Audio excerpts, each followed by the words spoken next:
Have you ever wondered why Wagyu is so special? Maybe you've seen it on a menu or watched videos of that melt in your mouth marbling on TikTok.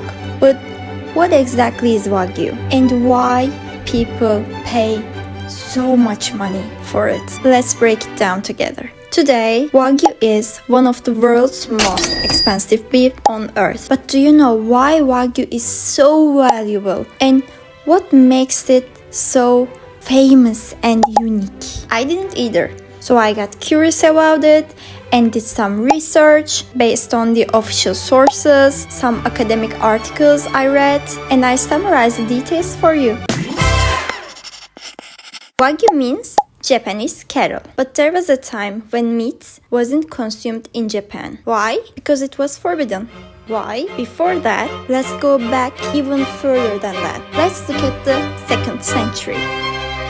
For many years, influenced by Buddhism and Shintoism, they did not eat meat. And today, they have the best, which is crazy. In the 2nd century, cattle were brought from Korea, but not for food. It was an animal used to carry loads and help with work in the fields. Under the influence of Buddhism and Shintoism, the Japanese abstained from the meat for almost 1,200 years. But then, towards the end of 19th century, the Meiji Restoration came to the table. Meiji is the name of the emperor who came to the power after the fall of the shogunate. In that period, they started to open up from their closed and very private world. What about meat consumption? During their modernization period, Japanese commanders began forcing their soldiers to eat meat. Because these people didn't eat meat, their muscles weren't strong enough. This allowed the soldiers to develop a habit of eating meat. When they returned to their home, they couldn't eat meat at home because their families still didn't traditionally consume meat. So to satisfy this habit, they began cooking outside. It was a kind of barbecue. Over time, as meat consumption increased, so did demand, and the Japanese deliberately bred selected animals to create the genetically superior Japanese cattle or Wagyu. How is Wagyu so perfect? The answer is genetics. This animal has such genetics that its fat production is unlike any other cattle. Wagyu breeders bred these animals under controlled conditions. They controlled their mating. Those with the best genetics selected and mated. They also avoided inbreeding. However, genetics are not everything. They raised them with the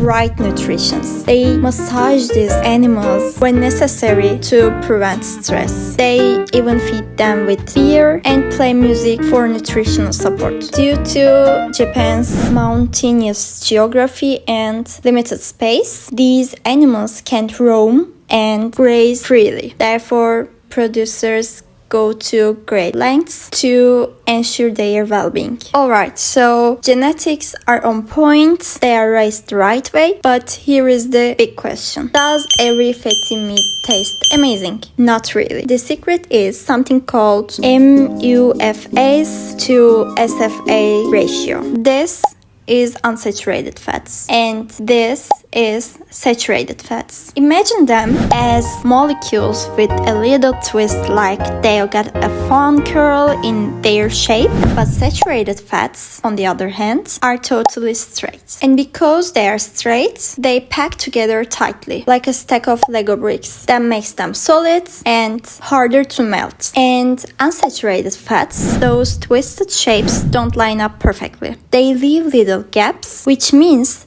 they melt more easily. Now here is why Wagyu is so different. It's packed with unsaturated fats, which means it literally melts at a very low temperature. That's why when you take a bite of a Wagyu, it feels like creamy butter just dissolving in your mouth. No chewing battle, just smooth, tender goodness. Raising Wagyu isn't easy. Geography, special feeds, and making sure the animals stay stress-free, all of these make raising them pretty tricky. On top of that, it's expensive. It can take up to 30 months for a Wagyu to fully fatten. And those fattening efforts pretty expensive. Yeah, they cost a lot. And actually, its limited genetic diversity is part of what makes it so special. But it also means these animals are not super resistant to diseases. There isn't yet a fully sustainable production network, though researchers are definitely working on it. Take Australia, for example. They've set up a modern, specialized Wagyu raising system with top-notch farming techniques and high marbling rates, of course. But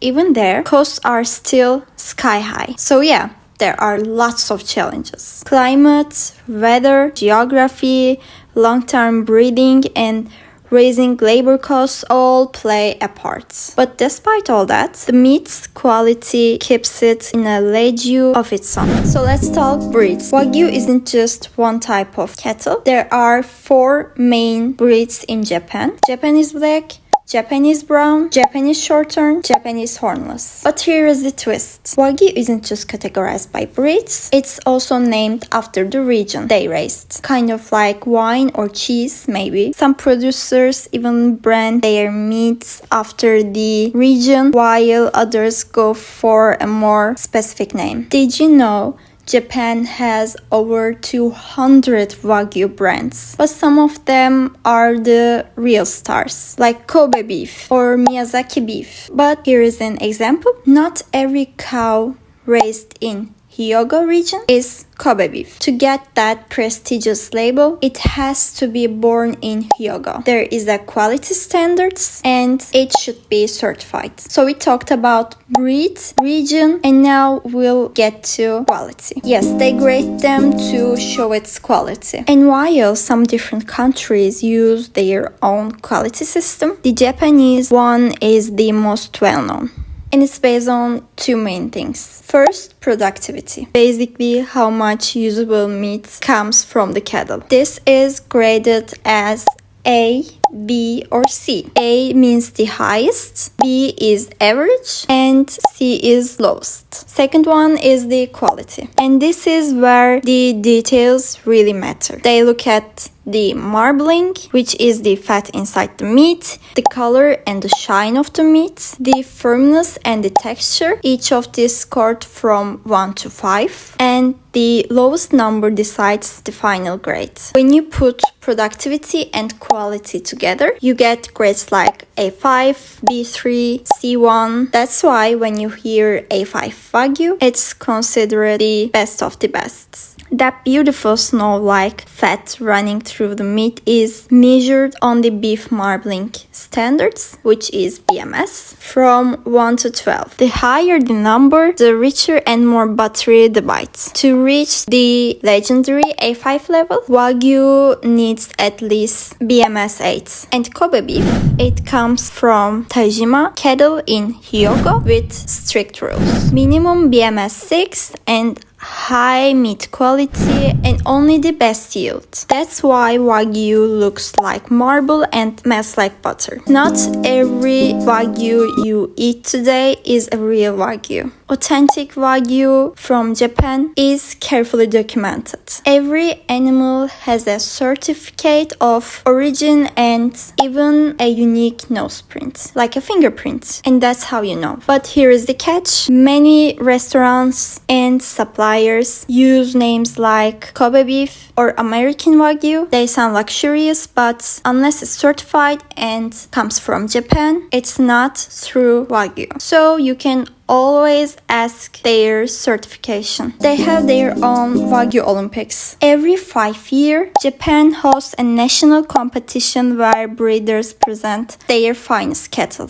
It's a showcase of bloodline, quality, and pride. Winning here is more than just an award. It means global recognition. A champion bull's genetics can be worth even tens of thousands of dollars. That is how Wagyu seriously seriously taken in Japan. And here is the beauty of it. Even cattle that don't win are still raised with unmatched care. The competition isn't only about ranking, but also celebrating Wagyu as a cultural treasure and keeping its legendary reputation alive. But some people don't like Wagyu meat, finding it too fatty. What do you think? Do you like Wagyu? Have you ever eaten any Wagyu meat? And that's it about Wagyu. Thank you for watching, and if you want to learn more about Wagyu, I have a blog post, so you can read my blog post. The link is down below, and thank you for watching. Bye!